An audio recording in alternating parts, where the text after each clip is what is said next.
दीपों से सुसज्जित कर दिया गया और जैसे जैसे सूरज की छटा क्षीण होती गई, पूरा घर जगमगा उठा।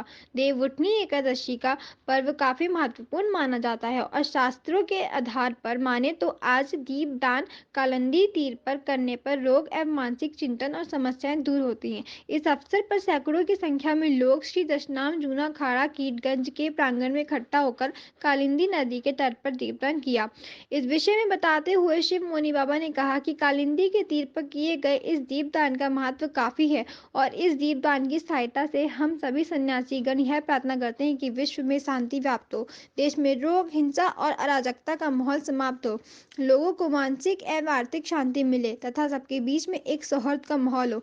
उन्होंने ये भी कहा कि मणिपुर में सेना के काफिले पर जो हमला हुआ है, उस हमले में मारे गए सेना के अफसर पर एवं जीवन जवानों एवं उनके परिवारों के मन और आत्मा को शांति हो।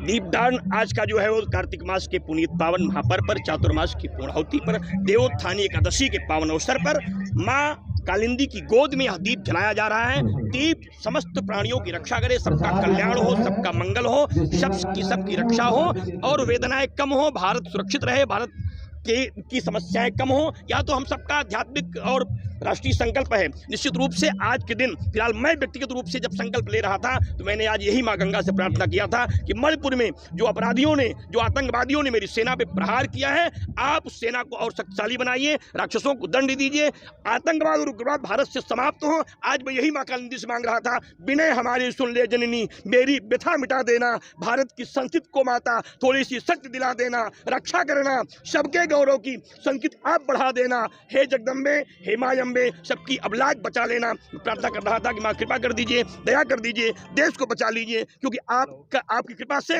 देश बचा रहेगा तो धर्म बचा रहेगा, पूजा होगा, पाठ होगा, यज्ञ होगा, जप होगा, तप होगा। जब देश ही नहीं रहेगा, सेना नहीं रहेगी, समाज नहीं रहेगा तो क्या होगा। इसलिए हम आज तो मेरा संकल्प था, सबसे मैंने कहा भी है कि आप सारे लोग भी उन देश के रक्षार्थियों के लिए भी एक दीप जला करके प्रार्थना करें। वैसे आज का दीप जो है पूरे देश की रक्षा के लिए तेल का दीप जला है। तेल के दीप जलाने से शत्रु पराजित होते हैं, आतंकवाद समाप्त होता है, रोगों की समाप्ति होती है, देश मजबूत होता है, राष्ट्र की रक्षा होती है और समाज की सुरक्षा होती है। इसके संकल्प से दीप जलाए गए हैं। विधि सम्मत सारे मंत्र लिखे गए हैं। मंत्र जलने से सिद्धियां प्राप्त होती हैं, रिद्धियां प्राप्त होती हैं, पुत्र पौत्र लक्ष्मी ऐश्वर्य पद प्रतिष्ठा प्राप्त होती है, राजार्थियों को राज्य प्राप्त होता है, विद्यार्थियों को विद्या प्राप्त होती है, पुत्रार्थियों को पुत्र प्राप्त होता है, धनार्थियों को धन प्राप्त होता है। जो लोग चाहते हैं उन्हें वो प्राप्त होता है। यम चिंतिते कामम तम तम प्राप्नोति निश्चितम। जो आप चाहते हो आपको मिलता है। ये दीप जलाने का फल है, ये संकल्प है, सबकी रक्षा हो, सबका